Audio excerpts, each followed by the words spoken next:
नमस्कार, आप जुड़े हैं मुद्दे की बात में कृष्ण कौशिक के साथ। हम पहुंचे हैं आज फरीदाबाद गीता महोत्सव में। राष्ट्रीय गीता महोत्सव चल रहा है यहाँ पर सेक्टर 12 कन्वेंशन हॉल में। अंतर्राष्ट्रीय महोत्सव में, गीता महोत्सव में तरह तरह के स्टॉल लगे हैं, बहुत मनमोहक स्टॉल हैं। एक स्टॉल है स्टार्टअप में बात करेंगे हम कि ये स्टार्टअप इन्होंने कब किया और आज कितना कमा रहे हैं इससे। स्वागत है मैडम आपको मुद्दे की बात में। क्या नाम है आपका? नमस्कार, मेरा नाम यशी है। मैं startup incubation centre sector 16 PT Jawaharlal Nehru college से हूँ। मैं एक छोटे से आइडिया के साथ स्टार्टअप में एंटर किया था। दैट इज़ पैशन, कि आप में जो अंदर जुनून है उसे आप अपने प्रोफेशन मतलब अपने बिजनेस में कैसे कन्वर्ट कर सकते हैं। तो मैंने अनुराग पांडे से बात की और इस बारे में जाना सर से कि कैसे हम एक स्टार्टअप को बिज़नेस बनाएं। उन्होंने मुझसे पूछा कि आप क्या करते हो। मैंने कहा सर मैं कैलीग्राफी करती हूँ। कैलीग्राफी क्या है? कैलीग्राफी एक हस्तकला है जो एक लिखावट, एक लिखने का तरीका है। आप अपनी लिखावट को सजाते हैं। सर ने बोला कि इसमें अलग क्या है? तो मैंने कहा सर इसमें अलग है हमारा जुनून। जैसे अगर जब एक बच्चा पैदा होता है, पहला शब्द वो बोलता है, उसकी माँ पहला वो शब्द सुनती है, वो उसे हमेशा अपने पास रखना चाहती है, तो वो उसे अपने अकॉर्डिंग अपनी भावनाओं के साथ एक लिखावट में अपने पास सजा सकती है। इसी से मुझे आइडिया मिला और मैंने कैलीग्राफी को अपने प्रोफेशन में बदल लिया। 30 से प्लस स्टूडेंट अभी मुझसे कैलीग्राफी सीख भी रहे हैं। मैं उन्हें ये भी बताती हूँ कि मेरे साथ साथ वो खुद भी कैसे कमा सकते हैं। वो कमा सकते हैं अपने आसपास के बच्चों को कैलीग्राफी कोचिंग क्लासेस देकर।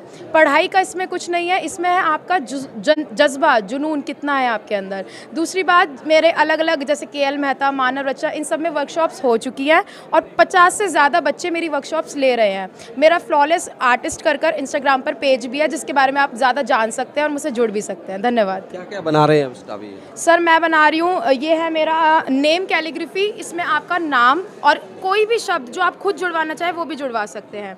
इस तरीके से आप अपना कोई भी आर्ट करवा सकते हैं। ये पूरा हाथ से बना होता है और मेरा जो मेन मैसेज है वो इसके पीछे ये है कि हस्तकला कभी भी ट्रेंड से बाहर नहीं जाती है। लोग प्रिंट आउट करवाते हैं बट हाथ से जुड़ी चीज़ें कभी भी अपने पास संभाली जा सकती हैं, हमेशा आपके पास रह सकती हैं।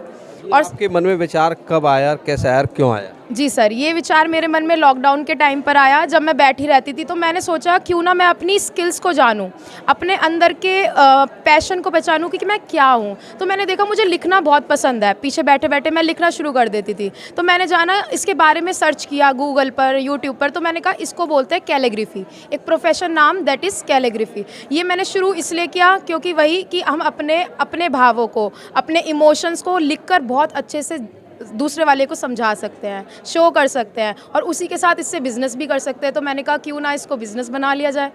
अब मैं अर्निंग की बात करूं, क्या अर्निंग कर रहे हैं आप? सर इससे मेरी अर्निंग जो मंथली रहती है वो रहती है, मेरे कोर्स तो अलग सेल होते हैं। मेरी कैलीग्राफी किट भी है जो कोर्स है, तो कोर्स से मुझे 50,000 रुपीज़ आ रहे हैं मंथली। उसके अलावा जो कस्टमाइजेशन वर्क है जो मेरे से लोग बनवाते हैं अपनी मर्जी से, उसका अलग प्राइस जाता है जो 20,000 to 30,000 चला जाता है। लागत क्या लगी इसमें आपकी? सर लागत इसमें मैंने जब शुरू किया था तो लागत मेरी ज़ीरो से शुरू किया था। जो मेरे पास घर पे ही सामान पड़ा था, जब हम पढ़ रहे थे, स्कूलिंग कर रही थी मैं, आर्ट एंड क्राफ्ट में सब करते हैं, वेस्ट सामान से शुरू किया और ज़ीरो लागत से किया था। बट आज जो मैं कर रही हूँ वो मेरी लागत, आप ये मान लीजिए कि 40% लागत है तो 60% मुझे मुनाफा है, प्रॉफिट है। तो ये घर पे बनाते हैं? सर मैं घर पे बनाती हूँ, टोटली हैंडमेड होता है और इसमें सिर्फ जो सप्लाईज लगती हैं उसकी मैं कॉस्ट चार्ज करती हूँ। अदरवाइज मैं अपनी ट्यूशन फीस नहीं लेती हूँ। क्लाइंट बेस कितना है आपका? सर क्लाइंट बेस मैंने आपको जैसे बताया, वर्कशॉप्स में 50+ लोग रहते हैं और 30+ जो मेरे से कंटिन्यूसली सीख रहे हैं। 3 मंथ्स का कोर्स। ये सब आप ये सर मेरा है, ये अलग है सर। हाँ जी। क्या नाम है? सर मेरा नाम है सोनम कपूर एंड मैं एक ब्यूटी इन्फ्लुएंसर कंसल्टेंट हूँ। मैं ब्यूटी से रिलेटेड जो भी डाउट्स होते हैं लोगों के, वो क्लियर करती हूँ कि आपके जो फेस है या स्किन है उसके लिए कौन सा प्रोडक्ट कब और कैसे सूट करेगा। हाँ जी। जो कौन सा सही है, कौन सा गलत है, कॉस्ट इफेक्टिव है, कितनी मात्रा में करना चाहिए? हाँ जी, कितनी मात्रा में करना चाहिए और आप उसको कैसे यूज़ कर सकते हैं। और उसके बाद आपका जो प्रोडक्ट है वो आपको कौन सी स्किन पे कौन सा सूट करेगा, कौन से सीज़न में सूट करेगा। तो ये सारी जो नॉलेज होती है ये मैं प्रोवाइड करती हूँ। इसके लिए आपने कोई पूंजी लगाई कहीं या वैसी कंसल्टेंसी देती है? नहीं, मैं सिर्फ कंसल्टेंट ही देती हूँ। इस देखिए आप स्टार्टअप के तहत ये है स्टार्टअप हरियाणा। एक और स्टॉल है, हम दिखाएंगे अपने साथी से सहयोगी से दिखाएंगे। बहुत अच्छा ये कि ब्रास के वो हैं, पीतल है और ये देख सकते हो, ये हमारी परंपरा रही है। अगर मैं बात करूं, थोड़ा साथी से को दिखाएंगे इनको, ये सारे, ये ब्रास का बाउल है, ये ब्रास है, ये तांबे का है। और ये सारे जितने भी, क्योंकि हमारा बर्तन हमारे सब यही हुआ करते थे, लेकिन हमने सब इसको छोड़ दिया है और हमने अब स्टील अपना ली है, नॉन स्टिक कुकर हैं जो काफ़ी हार्मफुल होते हैं। बात करेंगे, स्टार्टअप किया भैया आपने, क्या नाम है आपका? सर मेरा नाम अरविंद है। बेसिकली हम जो है हरियाणा गवर्नमेंट के अंदर रजिस्टर्ड है, स्टार्टअप ग्रुप में इंक्यूबेटेड है, और हम लोग फरीदाबाद सेक्टर 16 नेहरू कॉलेज से हैं। और ये हम लोगों ने स्टार्टअप किया था सन 2019 में, लास्ट में दिसंबर में। और ये हमारा जो है ब्रास और कॉपर का फुल्ली प्योर ब्रास और कॉपर में हम utensils, hotelware, home decor, wall decor, इन सब चीज़ों में डील। कितनी पूंजी लगा के शुरू किया? सर मात्र 500 रुपये में, जो हम GST बनवाते हैं CA को दे के, GST नंबर लेने के लिए वो आपने लगाया? बस। अभी कितनी, मतलब कोई गवर्नमेंट से लोन लिया आपने? हमने अभी कोई लोन नहीं लिया है, बस हमें इंक्यूबेशन की तरफ से, कॉलेज की तरफ से जो है हमें सपोर्ट मिलता है कि हम अपने बिज़नेस को कैसे इंक्रीज़ कर सकते हैं या बीफ अप कर सकते हैं अपने पार्ट को। मैं अगर क्लाइंट बेस बात करूं, क्लाइंट आपके जो हैं वो कहाँ ज़्यादा है? सर अगर क्लाइंट बेस की बात की जाए तो हमारे, जैसे कि हम लोग एक्सपोर्ट भी करते हैं और यहाँ पे अमेज़ॉन वगैरह पे जो सेल आउट करते हैं उनको सेलर को भी देते हैं। तो बेसिकली देखा जाए तो हमारा US और कनाडा में, इन सब जगह पे हमारे क्लाइंट बेस ज़्यादा हैं। US और कनाडा। इंडिया में? इंडिया में सर यूज़ नहीं करना चाहते, क्योंकि वो ज़्यादातर स्टिल वेस्टर्न कल्चर की तरफ जाते हैं, वो शिफ्ट हो रहे हैं। तो जिसके वजह से हम लोगों ने क्या किया है कि आजकल स्टील, मतलब तांबा और कॉपर को छोड़ के स्टील को अपना लिया है, प्लास्टिक को अपना लिया है। लेकिन जो वहाँ के लोग हैं, चाहे जर्मनी के हैं चाहे US के, वो लोग क्या कर रहे हैं कि आजकल तांबा ज़्यादा यूज़ कर रहे हैं ग्लोबल वार्मिंग की वजह से, और कुछ चीज़ें अपने शरीर के अंदर भी जो बीमारियाँ होती हैं उनको भी दूर करती है। लॉन्ग लिव जीते हैं इसके सेवन से, पानी वगैरह पी रहे हैं, खाना खा रहे हैं, इसके वजह से ये फ़ायदे हैं इनके।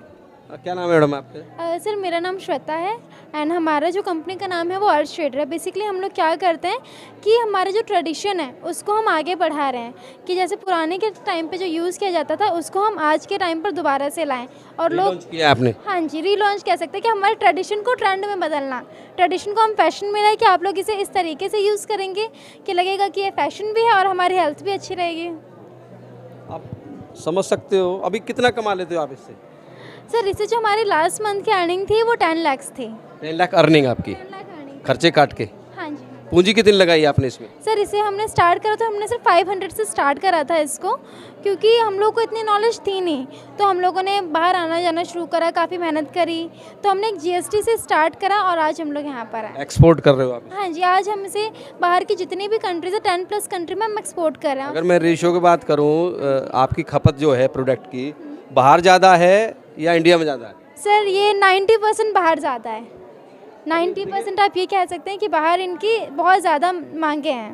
अब आप ये विडम्बना कहेंगे आप इसे, जो हमारी खुद की एक परंपरा रही है, हमारी ही विरासत है। ये जो हम तांबे के लोटे, गिलास, या आप ये कह सकते हो ये जो पीतल के जो हम ये यूज़ करते थे, हमारी घर में, हर घर में ये सब चीज़ें, कांसा होता था उसके बर्तन होते थे, ये सब हमने इनको यूज़ किया है। हम अगर अपने बचपन की बात करें तो हमारे घर में ये सब चीज़ चलती थी, लेकिन आज के इस भौतिकवादी युग में हमने उनको त्याग दिया है और हम स्टील पे आ गए हैं, और नॉन स्टिक कुकर हैं हमारे पास जो काफ़ी हार्मफुल होते हैं, हम उन चीज़ों को अपना लिया है, ठीक है।